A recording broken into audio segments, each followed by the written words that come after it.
114 at Waldron. Caleb McCarver and Brayson Littell combined for 5 touchdowns.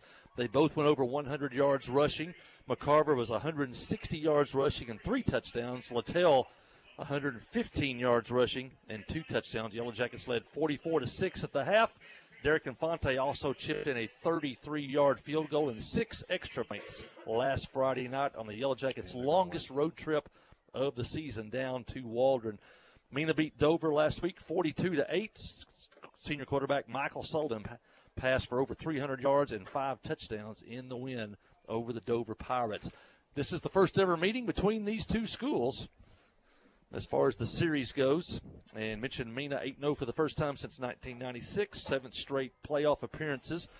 And as we'll go on tonight, the strengths, they are a senior-laden team. They have a lot of seniors on this ball club.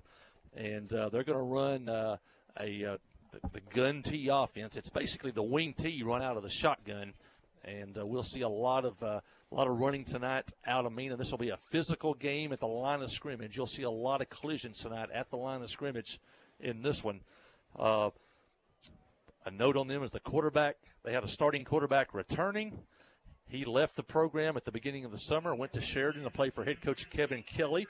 They moved one of last year's 2 running backs to quarterback. So, in essence, they have the quarterback who's also a running back, and they also have an outstanding running back to go along with him. So, they're a run-based offense.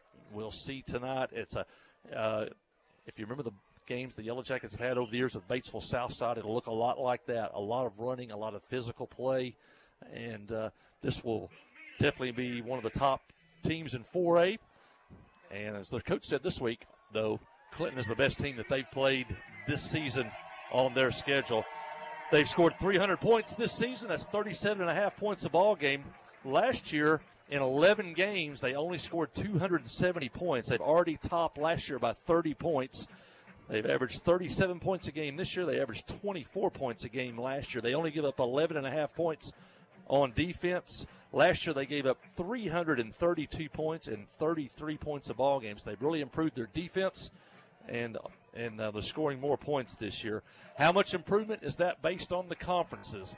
The 7-4A is probably a tougher conference from top to bottom in most years, with Malvern and Arkadelphia and Warren and Ashdown and Bauxite and those people.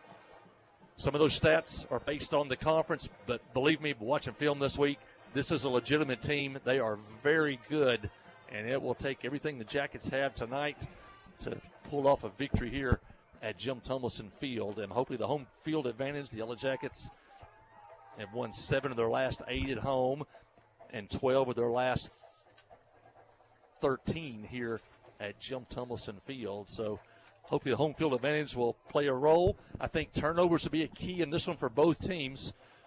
Which team can avoid the bad play or the turnover could definitely determine who wins this one. They have a really good kicker. Both teams have great kickers. The kicker for Mena has had 4 kicks over 40 yards this year. He's had 1 for 51 yards this season. So we are set to play in this key 4-4A matchup. A lot riding on the line, and the Jackets will kick it away. Here we go. Derek Infante from the 40 down the field, short kick, going to pooch it up, fielded at the 20. Waldron dressed in white, trimmed in red, railed helmets. Return to the 25, met by a host of Yellow Jackets cover men, and they'll make the stop there. And the Yellow Jacket defense coming out on the field, dressed in gold pants, black jerseys, gold trim, gold helmets tonight. And look along that line, I see Eli Henson out there, along with Culp and Ross. Zach Shaver, he and Ross are your 2 defensive tackles. Henson as an end. Cash Carpenter out there as well. Excuse me, they'll move maybe Shaver to an end. Cash Carpenter, defensive tackle. Your linebackers, Briar Gadberry, Zach Hunt Gonzalez, Brayson Littell. Sam Standridge is in the ball game.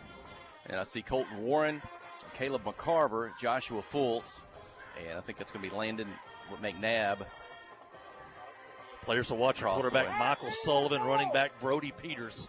Those 2 were the twin running backs last season. And here it is, handoff out of the shotgun, kind of stretching out to the right. Good open field solo tackle by Zach Hunt Gonzalez. Short gain by the Mena Bearcats. They'll move it up to the 20. They've got the football at their own 29. receiver Jair Hernandez that just made that catch. Also, the third. I want to mention Alec Huey still as a run stopper on that defensive line against a run-heavy football team. That's big number 72.